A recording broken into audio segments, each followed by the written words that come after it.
मुखलिस शख्स को हमेशा बेवकूफ़ समझा जाता है, हालांकि ऐसा नहीं होता। वो सब समझता और जानता है, बस वो अपने सब्र की वजह से लोगों की घटिया हरकत को नज़रअंदाज कर देता है। सारी कायनात आपको पसंद करे और आपका रब आपको पसंद ना करे तो इससे बड़ा खसारा कोई नहीं, और सारी कायनात आपसे नफ़रत करे और आपका रब आपसे मोहब्बत करे तो इससे बढ़कर कामयाबी कोई नहीं। कोशिश करें कि आप पर कोई सूरज ऐसा तुलू ना हो जिसमें आपने नमाज, कुरान, अज़कार और तौबा ना की हो।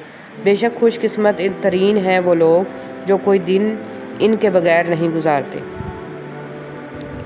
सूरह काफ में एक सबक हमारे लिए ये भी है कि जब कुछ ऐसा हमारी ज़िंदगी में हो रहा हो जिसकी समझ ना आए तो हमें सब्र कर लेना चाहिए, क्योंकि ज़रूरी नहीं है कि हमें हर चीज़ की हिकमत फ़ौरन ही समझ में आ जाए।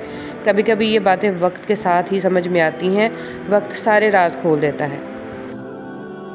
इज़्ज़त हमेशा इज़्ज़तदार लोग ही देते हैं। जिनके पास खुद इज़्ज़त नहीं है वो दूसरों को इज़्ज़त क्या देंगे। हज़ारों से रिश्ता रखना कोई बड़ी बात नहीं, लेकिन किसी एक से रिश्ता निभाना बहुत बड़ी बात है। दूसरों की ज़िंदगी को जहन्नम बनाकर सजदों में जन्नत ढूंढना खुद फरेबी के सिवा कुछ भी नहीं है। हम बाहर की जितनी भी जंगें लड़ लें, अपने अंदर की जंग से हार जाते हैं, और ये हार इतनी बुरी होती है कि हम खुद को समेटते समेटते बिखरते जाते हैं। अगर ख़वातीन चाहती हैं कि इनके शौहर फरिश्ता सिफ्त हों तो पहले घर को जन्नत बनाएं। फरिश्ते दोज़ख में नहीं रह सकते। अगर मर्द चाहते हैं कि इनको हूरें बतौर बीवी मिलें तो पहले खुद को इंसान बनाएं। हूरें शैतानों को नहीं मिला करती। बड़ी बेसुकून थी ज़िंदगी। फिर अल्लाह पर यकीन मजबूत हुआ कि अल्लाह जो करता है बेहतर करता है, और अगर वक्ती बेहतर ना हो तो एक वक्त ऐसा आता है कि सब बेहतरीन हो जाता है। बात सिर्फ पुख्ता यकीन की। जब दिल अल्लाह की रज़ा में राज़ी रहने और शुक्र करने की आदत डाल ले तो सुकून मुकद्दर बन जाता है। फ़जर ख़ास इनाम। अल्लाह फ़जर के वक़्त इसी को उठाता है जो अल्लाह वाले होते हैं या अल्लाह के ख़ास बंदे होते हैं, क्योंकि फ़जर मुनाफ़िकों के लिए भारी होती है। ऐ अल्लाह हमें फ़जर वालों में से बना दे और अपना ख़ास बंदा बना दे, आमीन। फ़जर और तहज्जुद खामोश नमाज़ें हैं और इनमें बहाए गए आंसुओं की पुकार सिर्फ़ अल्लाह देखता और सुनता है। तभी तो इनमें मांगी गई दुआएं असर रखती हैं। तभी तो इनको अदा करने के बाद इंसान का दिल सुकून से भर जाता है। हज़रत अली रज़ियल्लाहु तआला अन्हु ने फरमाया, मुश्किल वक्त में हमेशा दुआ मांगा करो, क्योंकि जहाँ इंसान का हौसला ख़त्म होता है वहाँ से अल्लाह पाक की रहमत शुरू होती है।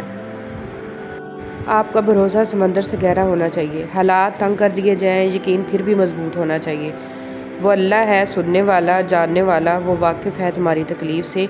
वो आसान कर देगा हर मुश्किल को, क्योंकि वही कहता है हर मुश्किल के साथ आसानी है। जब तक आपके हाथ से खैर तकसीम हो रही है आपके ऊपर ज़वाल नहीं आ सकता।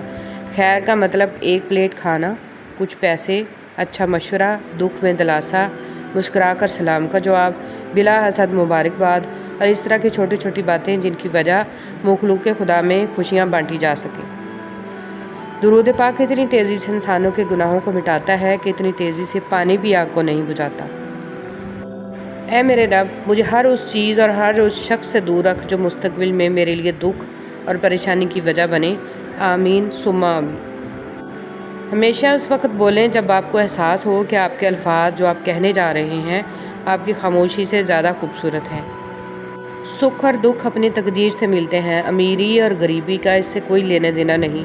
रोने वाले आलीशान महलों में भी रोते हैं, और जिनकी किस्मत में खुशियाँ हों वो झोंपड़ी में भी हंसते हैं। दुरूद पाक सल्लल्लाहु अलैहि वसल्लम। जब दुरूद पाक आप सल्लल्लाहु अलैहि वसल्लम की मोहब्बत में पढ़ा जाता है तो अल्लाह पाक तमाम काम संवार देता है। नामुमकिन को मुमकिन कर दिया जाता है और तमाम मामलात अल्लाह पाक गैब से पूरे फरमा देता है। तो बस दुरूद को अपना वजीफ़ा बना ले। ईमान की नेमत के बाद इज़्ज़त, तंदुरुस्ती और रिज़्क से बेहतर कोई नेमत नहीं। अल्लाह करीम ज़िंदगी के हर मोड़ पर हमें इज़्ज़त, सेहत और रिज़्क में वुसअतें और बरकतें नसीब फरमाए, आमीन या रब्बुल आलमीन।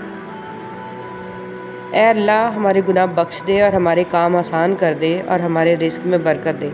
हज़रत अली रज़ियल्लाहु तआला अन्हु ने फरमाया, मुश्किल वक्त में हमेशा दुआ मांगा करो, क्योंकि जहाँ इंसान का हौसला ख़त्म होता है वहाँ से अल्लाह पाक की रहमत शुरू होती है।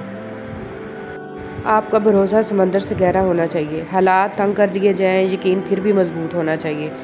वो अल्लाह है सुनने वाला, जानने वाला। वो वाकिफ़ है तुम्हारी तकलीफ़ से।